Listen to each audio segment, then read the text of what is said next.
Почнуваме со урбани вести на Прва Скопска. Добре дојдовте.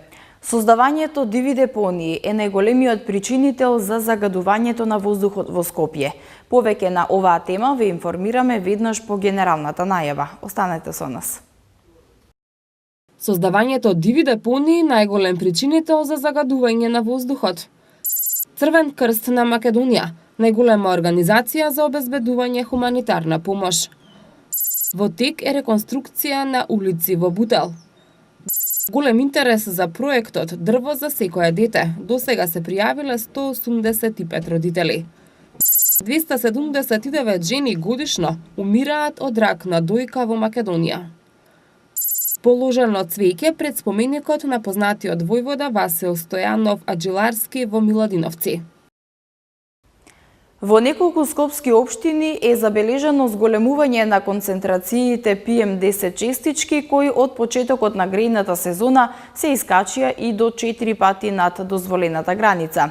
Жителите на Скопје деновиве сведочеа и за појава на чад и непријатна миризба, предизвикана од палење гуми, шут и разен отпад. Се чини дека создавањето диви депонии ќе биде сериозен проблем за жителите на Скопје и оваа зима. Почетокот на грејната сезона ги донесе првите денови со зголемена загаденост на воздухот во Скопје, особено во вечерните и ноќните часови. Зголемено ниво на концентрациите на PM10 честичките е забележано во неколку скопски општини, кои се искачија и до 4 пати над дозволената граница. Покрај тоа што грејната сезона го официјализира стартот, сепак некои жители деновиве сведочеа на појава од облаци од чад и непријатна миризба, предизвикана од палење гуми, шут и разен отпад. Ова најмногу се чувствуваше во населбите Аеродром, Лисиче и реонот на Газибаба. Мерните станици покажуваат дека нема загадување во општините со најмногу сообраќај, како што се Карпош и Центар, што значи создавањето диви депонии ќе биде сериозен проблем за жителите на Скопје и оваа зима. Изминатите денови инспекторатот на град Скопје откри неколку локации каде се палеа гуми и пластичен отпад, што најмногу влијаеше на загадувањето. Апелите на граѓаните се да не се чека зимата и локалните власти да преземат нешто околу аерозагадувањето, бидејќи загадениот воздух има големо влијание врз здравието на луѓето. Минатата година еколошките друштва апелираат дека мерките што институциите ги преземаат не се ефикасни и дека тие треба да се применуваат многу порано, пред да почне грејната сезона, а не откако ќе почне загадувањето. Еколошките здруженија велат дека загадувањето најмногу доаѓа од неконтролирањето користење несоодветни горива и индивидуалните куќи и во индустриските инсталации од помал капацитет. Во тек се градежни работи на улицата Душко Поповиќ во општина Бутел. Се работи на реконструкција и рехабилитација на улицата во должина од 400 метри, а средствата во висина од 681.000 денари се обезбедени од буџетот на општина Бутел. Во општина Бутел во тек е реконструкција на улицата Душко Поповиќ. Според информациите од општината, во моментот се врши реконструкција и рехабилитација на улицата во должина од 400 метри. За оваа реконструкција средствата се обезбедени од буџетот на општина Бутел во висина од околу 681.000 денари, а изведувач на работите е фирмата ГИФ Груп од Скопје. Како што информираат од Бутел, покрај улицата Душко Поповиќ, наскоро ќе има реконструкција и на други улици низ општината во зависност од потребите на граѓаните на општина Бутел. Делегација на општина Илинден и граѓани положија цвеќе пред бистата на споменикот на Васил Аджиларски во населеното место Миладиновци. Аджиларски на територијата на денешната општина Илинден пред и по Илинденското востание предводел поголема комитска дружина. Општина Илинден секоја година континуирано се вклучува во одбележувањето на големиот државен празник 23 октомври, денот на македонската револуционерна борба. Делегација на општина Илинден и граѓани положија свежо цвеќе пред бистата на споменикот на Васил Аджиларски во населеното место Миладиновци. Празнувањето на овој ден ја покажува почита кон големите дела на македонската историја и значењето на она што го направиле македонските револуционери во минатото. На овој ден во далечната 1893 година се формирала Македонската револуционерна организација, која имала единствена цел да го поведе народот во организирана борба за своите права, за да можеме ние денес да ги славиме храбрите потези на македонските револуционери, кои се бореле за самостојна, независна и суверена држава. Меѓу нив е и познатиот војвода Васил Стојанов Аджиларски, кој е роден во село Аджилари, денешно Миладиновци, во 1880 година, а загинува во 1909 година. Историјата вели дека тој на територијата на денешна општина Илинден, пред и по Илинденското востание, предводел по голема комитска дружина, а во неговата чета имало и голем број комити од околните места на денешната општина Илинден. Васил Аджиларски, како што гледате тука, роден 1880, утепан 1909 година. Тој се движел, како што кажа служителот мој, низ скопските села. Тој ја држел по кажувањата на дедо ми од Скопска Црна Гора до Овче поле, до Свети Николе. И додека тој се движел со неговата чета, овдека релативно било мирно, немало грабежи, немало палежи, немало силување, оти тој бил и доста популарен. И сите села го знаат овдека и го почитуваат. Јас како средношколец сум барал за него доста податоци, сум бил во архив на Македонија, Институт за национална историја, и така јас ја пронедов сликата, татко ми ја увеличи, и ова слика тука што ја гледате на споменикот, благодарение на татко ми. Бистата на Васил Аджиларски секој си ја посетувам и сам јас ја сликам, оти овдека е мојата куќа и до мене како да ме чува на некој начин. И тоа е тоа. Може ли ни кажете, вие сте потомок на Васил Аджиларски, како паменет е тоа за вашето семејство и како паменет им оставате вие на вашите поколенија? Па како аманет, понатака да продолжиме по неговите патеки, да бидеме Со положувањето свежо цвеќе, споменувањето на големите настани од поблиското историско минато и оддавањето почит на македонските револуционери, општина Илинден традиционално секоја година се вклучува во одбележувањето на денот на македонската револуционерна борба. Жителите од улицата Александар Урдаревски во општина Бутел ќе добијат нова атмосферска канализација. Градежните активности ќе почнат од среда и се очекува да завршат за 30 на дена. Поради градежните работи, општината ги информира жителите дека ќе биде променет и режимот на сообраќај.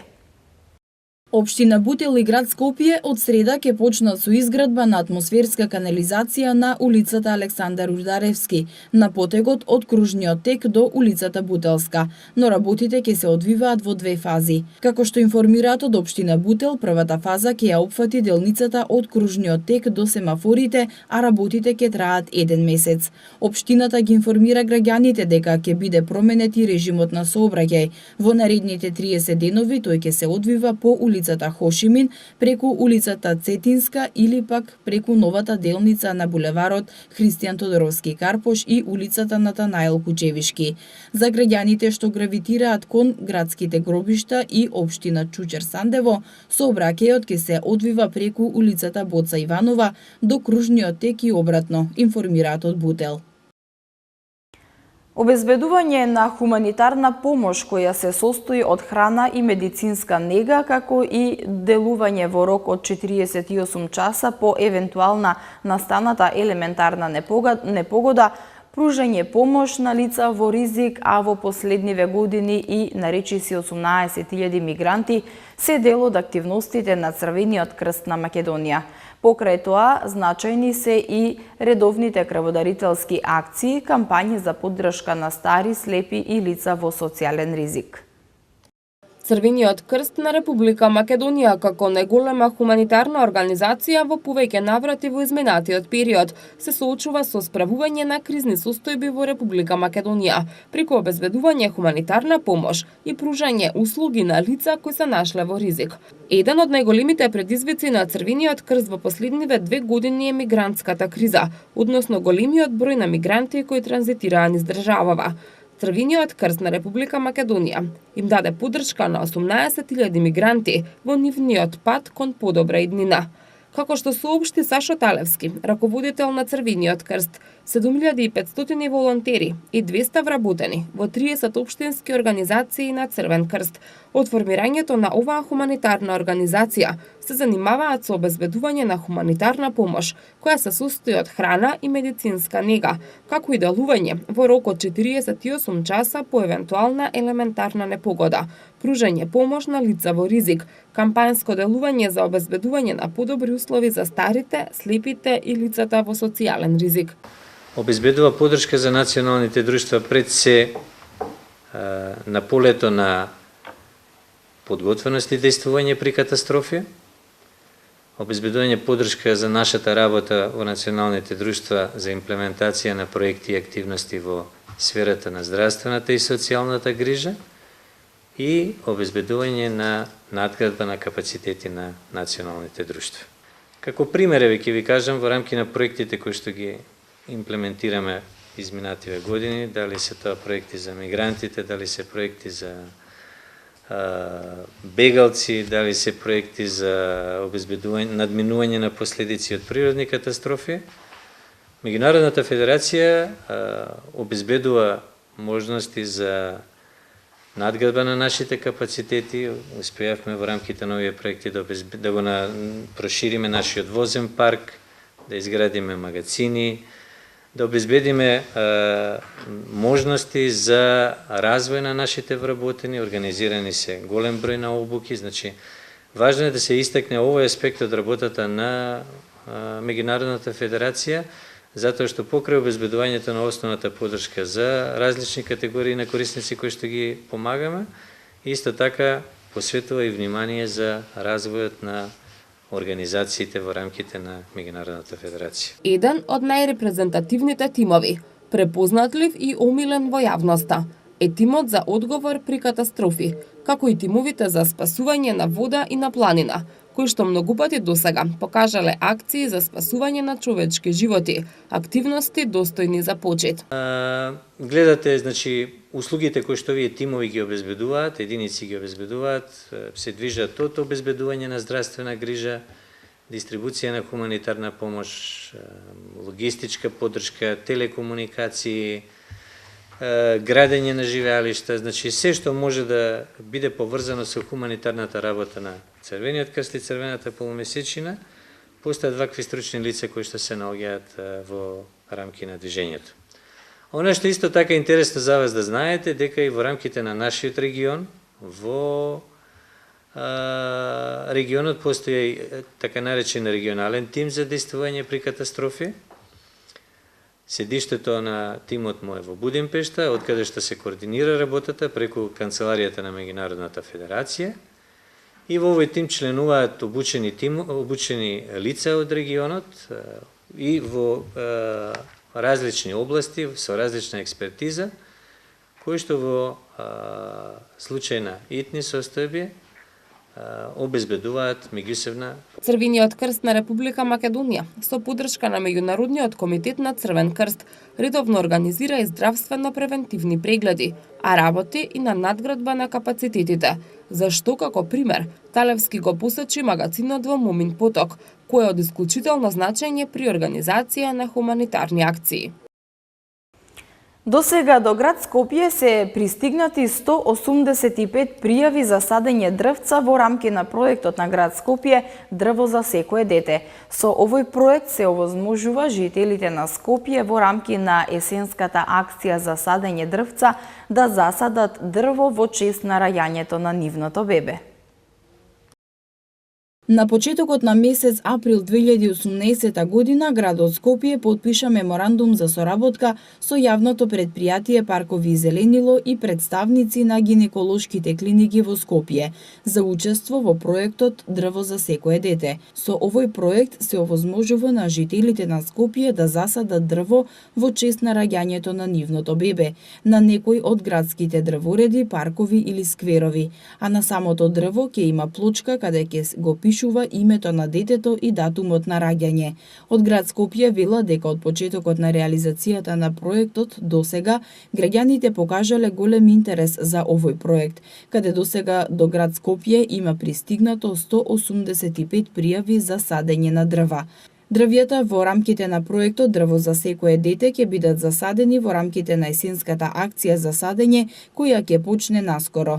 Дрвјата во проектот е предвидено да бидат засадени во сите општини, во паркови и на главни улици, како и во блоковското зеленило на општините. Од 24 до 27 октомври на плоштадот Македонија и оваа година ќе се одржи традиционалниот фестивал на виното, но сега со ново име – Скопје Wine Expo. Фестивалот има за цел да се направи промоција и афирмација на македонските вина. Годинава традиционалниот фестивал на виното Виноскоп со нов концепт, ново интернационално име Скопје Wine Expo, како и нови содржини за љубителите на виното. Како што информираат од град Скопје, фестивалот ќе се одржи од 24 до 27 октомври на плоштад Македонија, а влезот за посетителите ќе биде бесплатен. Скопје Wine Expo има за цел промоција и афирмација на македонските вина и оваа година на посетителите ќе им понуди различни видови врвни црвени, бели или розе вина, вкусни закуски и богата музичка програма. Од град Скопје додаваат дека на годинешниот Скопје Wine Expo љубителите на виното ќе имаат можност и да се запознаат и да разговараат за се она што ги интересира за виното со некои од најдобрите енолози од регионот, додека уживаат во најквалитетни вина и вкусни специјалитети како прилог со виното. Податоците на Институтот за јавно здравје покажуваат дека на годишно ниво во Македонија од рак на дојка умираат 279 жени, а најголем број од смртните случаи се на возраст од 55 до 59 години. 15 нови случаи се пријавени кај помлади жени кои се на возраст под 40 години. Од институтот велат дека ова е загрижувачка бројка, па затоа жените треба што почесто да прават прегледи за навремено откривање на болеста. Од рак на дојка во Македонија годишно умираат 279 жени, или 27 на 100.000. Најголем број од смртните случаи се на возраст од 55 до 59 години. Превенцијата вклучува само преглед на дојките и мамографски преглед со цел болеста да се открие во предклинички стадиум. Минатата година се регистрирани 218 случаи на рак на дојка кај жени и 4 кај мажи. 15 нови случаи се пријавени кај млади жени на возраст под 40 години. Ова беше истакнато на пресконференцијата на Институтот за јавно здравје по повод октомври, месец за свесноста за рак на дојка. Од Институтот за јавно здравје информираа дека изготвен е план за активности според кој подготвиле плакати, брошури и упатство за самопреглед на дојките, кои преку 10 центри за јавно здравје се дистрибуираат до речиси сите здравствени установи. Тоа значи дека сите жени на возраст од 50 до 69 години кои немаат симптоми имаат можност да направат бесплатен мамографски преглед заради евентуално откривање на ракот на дојка во неговиот предклинички стадиум. Предност имаат жените кои ќе бидат повикани, а немаат регулирано осигурување. Доколку не успеа да добијат третман оваа година, програмата продолжува и следната година, што значи можностите се обезбедени. Метеоролозите најавуваат дека од среда и четврток доаѓа студен бран со повремен дожд и засилен северен ветер со пониски температури. Утре предпладне времето ќе биде променливо облачно со повремен дожд, а во попладневните часови облачноста насекаде ќе се намали. Денешната дневна температура достигна до 16 степени, а за утре се очекува да имаме температура до 17 степен. В среда температурата ќе се движи од 6 до 20 степени, четврток од 0 до 14 и в петок од 2 до 18 степени. И за крај имаме уште една информација. Јавното сообраќајно предпријатие Скопје соопшти дека автобусите од јавниот превоз утре ќе возат по неделен возен ред поради државниот празник 23 октомври, денот на македонската револуционерна борба. Од ЈСП информираат дека од среда до недела поради саимските манифестации во спортскиот центар Борис Трајковски ќе бидат воведени и две нови привремени линии. Станува збор за линијата 100, која ќе сообраќа од Новолисиче до спортско-рекреативниот центар Борис Трајковски и линијата 200 од Дексион во Ѓорче Петров до спортски-рекреативен центар Борис Трајковски. Двете линии се воведуваат по барање на Скопски саем за полесен пристап на посетителите на саемите Технома, Меѓународниот саем за градежништво и саемот за недвижности и инвестиции. Со оваа вест ги завршуваме урбаните вести. Ви благодарам што бевте со нас. Повеќе наслови можете да прочитате на нашата веб страна mtm.mk и на социјалните мрежи Facebook и Twitter. Довидување.